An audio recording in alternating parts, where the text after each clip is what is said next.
Assalamualaikum warahmatullahi wabarakatuh. Perkenalkan, nama saya Livia Rizemira Putri dengan NPM C1C024043. Baiklah, sekarang saya akan menjelaskan materi pembelajaran menggunakan mind mapping. Nah, di materi pembelajaran ini terdiri dari 7 materi. Nah, yang pertama kali yang saya akan jelaskan adalah materi pertama mengenai lamaran kerja. Nah, saya akan menjelaskan terlebih dahulu tentang pengertian lamaran kerja atau surat lamaran kerja. Surat lamaran kerjaan adalah surat dari pencari pekerjaan kepada calon pemberi pekerjaan yang berisi permohonan untuk mengisi lowongan jabatan yang tersedia atau yang dibutuhkan. Pada penulisan surat lamaran kerja, biasanya itu dilengkapi oleh lampiran resume atau daftar riwayat hidup serta keterangan surat keterangan berkelakuan baik, surat keterangan sehat ataupun surat rekomendasi kartu kuning.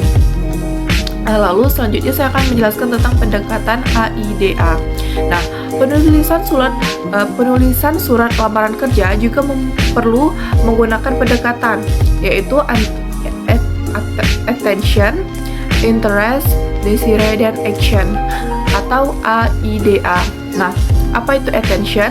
Arti dari attention sendiri adalah pelamar kerja itu harus dapat meyakinkan pihak lain, lembaga pencari kerja atau pembaca, bahwa dia tuh memiliki sesuatu yang bermanfaat atau dapat menumbuhkan rasa tarik bagi pihak lain. Terus, sedangkan interest sendiri artinya pelamar kerja tuh harus dapat menarik perhatian pihak lain dengan menjelaskan relevansi pesan-pesan yang disampaikan.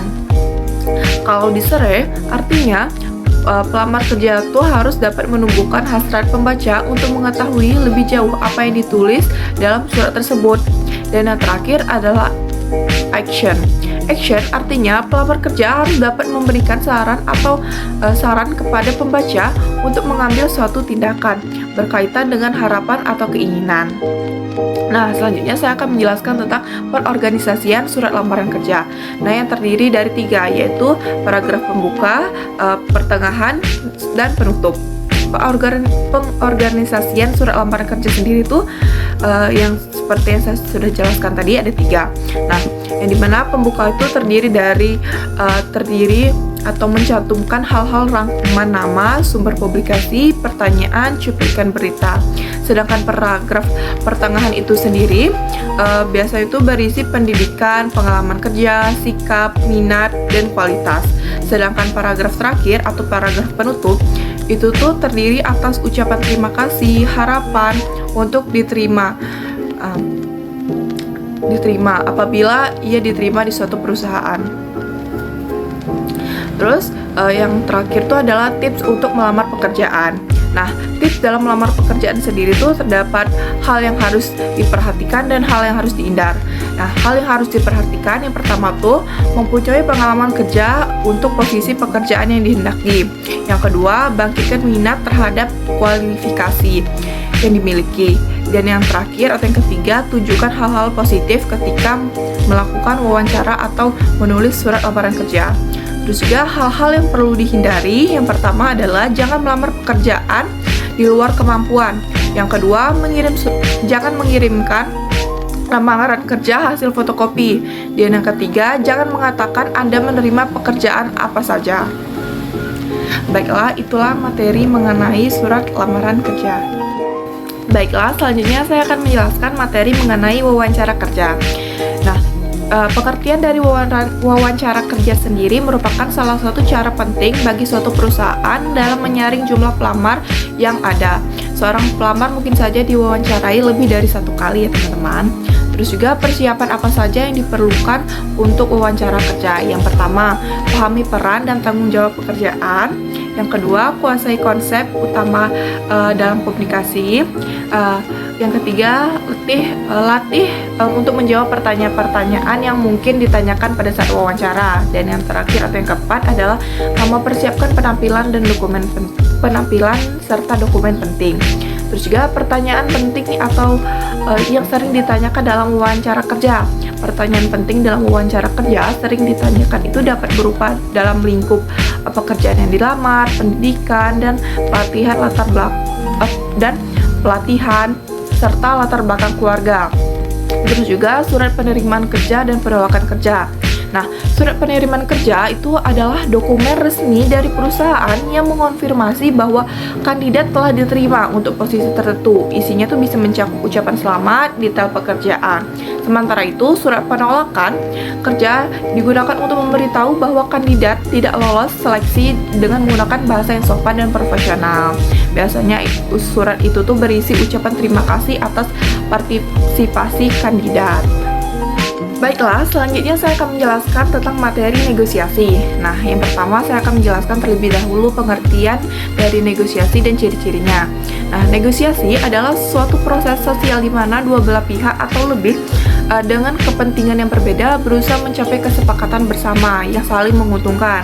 Nah, ciri-cirinya itu beberapa ciri khas yang membedakan teks negosiasi dengan jenis tulisan lainnya, yaitu yang pertama, adanya dua belah pihak atau lebih. Yang kedua, tujuan untuk mencapai kesepakatan. Yang ketiga, tawar-menawar. Yang keempat, adanya kompromi. Dan yang kelima, bahasa yang digunakan tuh berbeda. Terus serta yang terakhir, yang keenam, yaitu fokus pada kepentingan bersama. Selain itu juga strategi dalam negosiasi. Strategi negosiasi adalah metode yang digunakan untuk mencapai hasil yang diinginkan dari negosiasi. Nah, strategi yang bisa digunakan tuh biasanya tuh strategi kompetitif, strategi kooperatif, strategi kompromi, strategi menghindari, dan strategi kolaboratif. Selanjutnya tuh ada tipe-tipe negosiator. Nah, tipe-tipe negosiator tuh terbagi menjadi 4, yaitu yang pertama ada negosiator curang, adalah negosiator yang menghalalkan segala cara untuk mendapatkan apa yang ia inginkan. Selanjutnya ada negosiator profesional, adalah negosiator yang memiliki pengetahuan dan keterampilan bernegosiasi yang baik. Selanjutnya itu ada yang namanya negosiator bodoh. Nah, negosiator bodoh adalah negosiator yang cenderung menghendaki kekalahan untuk kedua belah pihak, yang penting bagi dirinya tuh tidak ada pemenang dalam negosiasi tersebut. Lalu yang terakhir tuh ada namanya negosiator naif. Nah, negosiator naif adalah negosiator yang tidak siap bernegosiasi dan tidak tahu pokok persoalan yang akan dinegosiasikan, bahkan cenderung lebih percaya begitu saja kepada lawan negosiasinya. Selanjutnya saya akan menjelaskan tentang proses negosiasi. Nah, dalam proses negosiasi, menurut Kelsey sendiri terdapat 3 tahapan penting dalam bernegosiasi. Yang pertama tuh tahapan perencanaan, lalu tahapan implementasi, dan yang terakhir adalah tahapan peninjauan negosiasi. Dan yang terakhir yang saya akan jelaskan dalam negosiasi adalah keterampilan bernegosiasi. Nah, keterampilan negosiasi itu ditentukan oleh komunikasi yang efektif, persiapan yang matang, serta kemampuan beradaptasi. Menurut Hartman, negosiasi yang sukses harus membangun hubungan yang baik, mengendalikan emosi, dan menggunakan strategi. Nah, selanjutnya saya akan menjelaskan tentang laporan dan presentasi bisnis. Yang pertama, saya akan menjelaskan terlebih dahulu tujuan dari presentasi bisnis. Nah, tujuan dari presentasi bisnis sendiri adalah yang pertama untuk menginformasikan pesan-pesan bisnis kepada audiens, yang kedua untuk menghibur audiens, dan yang ketiga untuk menyentuh emosi audiens, dan yang keempat atau yang terakhir adalah memotivasi audiens untuk bertindak. Lalu persiapan presentasi bisnis. Hal-hal yang perlu disiapkan dalam presentasi bisnis sendiri adalah yang pertama tentunya penguasaan terhadap topik, yang kedua penguasaan berbagai alat bantu, yang ketiga analisis audiens, yang terakhir atau yang keempat adalah analisis lingkungan lokasi. Terus juga alat bantu dalam presentasi bisnis itu sendiri, itu bertujuan untuk meningkatkan pemahaman audiens serta membantu visualisasi ide-ide yang ada. Biasanya alat bantu tersebut dapat berupa papan tulis, flip card, papan tulis elektronik, dan lain-lain. Terus juga kita juga harus mengetahui analisis bahasa tubuh. Nah, analisis bahasa tubuh itu biasanya tuh terdiri dari ekspresi wajah, senyum, kontak mata, gerakan tangan, gerakan kepala, serta cara berdiri. Nah, pada ekspresi wajah tuh diusahakan kita tuh ketika presentasi itu menggunakan ekspresi wajah yang ceria atau senang, sehingga karena ekspresi wajah itu merupakan bahasa tubuh yang paling mudah untuk dilihat oleh audiens. Nah, yang selanjutnya saya akan menjelaskan tentang percaya diri dan berlatih presentasi bisnis. Percaya diri itu penting dalam presentasi bisnis karena pembicaraan yang tidak memiliki rasa percaya diri yang kuat akan berdampak pada penyampaian presentasi bisnis yang asal-asalan. Terus juga harus diiringi dengan berlatih dalam presentasi bisnis agar bisa meningkatkan kepercayaan diri. Terus yang terakhir saya akan menjelaskan tentang laporan bisnis dan penggolongannya. Laporan bisnis itu yaitu laporan yang memiliki sifat netral, tidak memihak, memiliki tujuan yang jelas. Terus penggolongan laporan bisnis itu terdiri dari atau digolongkan menurut fungsinya, bisa menurut subjeknya, menurut frekuensinya, menurut formalitasnya, menurut keasliannya, menurut jenisnya, serta menurut kegiatan proyeknya. Baiklah, selanjutnya saya akan menjelaskan tentang laporan singkat. Nah, karakteristik dari laporan singkat sendiri itu tuh dapat berbentuk memo atau surat yang terdiri dari 1 atau 2 halaman. Terus juga laporan singkat tuh lebih menekankan pada tubuh atau body laporan yang mencakup pembuka, hasil temuan, bahasan, dan bagian penutup. Terus juga laporan bisnis yang baik. Nah, laporan bisnis yang baik sendiri itu tuh mencakup yang pertama, informasi yang akurat, yang kedua, keputusan yang baik, yang ketiga, format dan gaya kepenulisan. Terus juga penentuan format dan panjang laporan. Ada 4 format laporan. Yang pertama tuh ada pre-printed, adalah sebuah laporan yang dirancang dalam format cetakan di mana pihak yang berkepentingan tuh cukup mengisi atau melengkapi formulir tersebut. Terus tuh yang kedua tuh ada surat.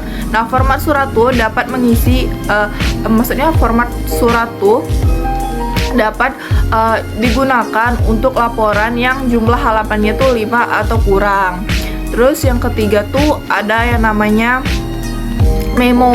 Nah, format yang paling umum digunakan karena format yang paling umum digunakan dalam laporan singkat karena untuk kurang dari 10 halaman. Dan yang keempat adalah manuskrip. Nah, manuskrip adalah laporan yang memiliki halaman sampai ratusan halaman dan memerlukan sesuatu pendekatan formal. Terus saya akan menjelaskan yang terakhir tuh adalah laporan analitis dan pendekatan laporan analitis. Nah, laporan analitis adalah jenis laporan yang bertujuan untuk menganalisis suatu masalah, mengevaluasi data, dan memberikan kesimpulan serta rekomendasi kepada pembaca.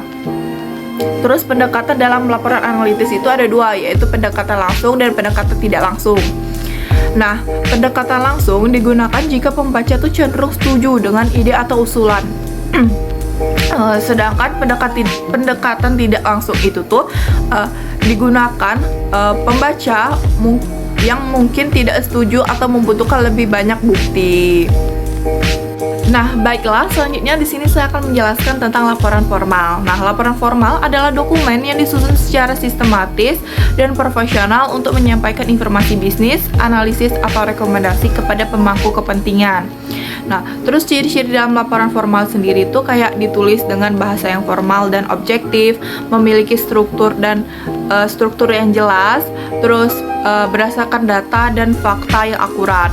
Terus tuh tujuan dari laporan formal sendiri adalah yang pertama tuh memberikan informasi yang akurat dan komprehensif. Yang kedua, menganalisis masalah atau peluang bisnis. Yang ketiga, menyajikan rekomendasi untuk pengambilan keputusan.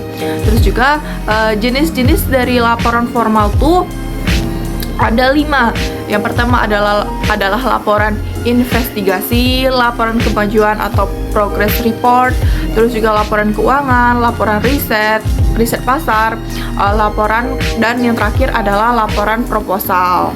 Nah, baiklah, materi terakhir di sini saya akan menjelaskan tentang teknologi dan komunikasi. Nah, yang pertama saya akan menjelaskan arti penting teknologi komputer. Nah, perkembangan teknologi komputer itu sangat pesat seiring dengan majunya tingkat peradaban manusia itu sendiri.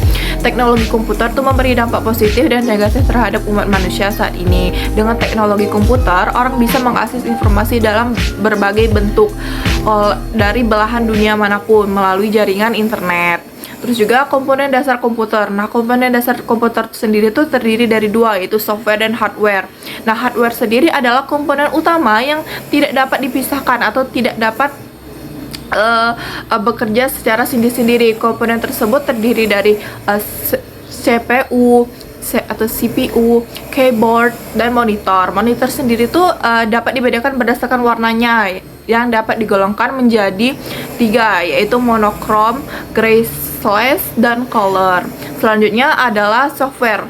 Nah, hardware komputer itu sendiri tidak dapat melakukan tugasnya jika tidak dilengkapi oleh software komputer. Nah, software komputer itu sendiri berisi berbagai jenis program, aplikasi untuk berbagai tujuan. Nah, software itu bisa dipakai sebagai pengelolaan data, mempresentasi data, dan membagi data. Selanjutnya saya akan menjelaskan tentang komputer jinjing. Nah,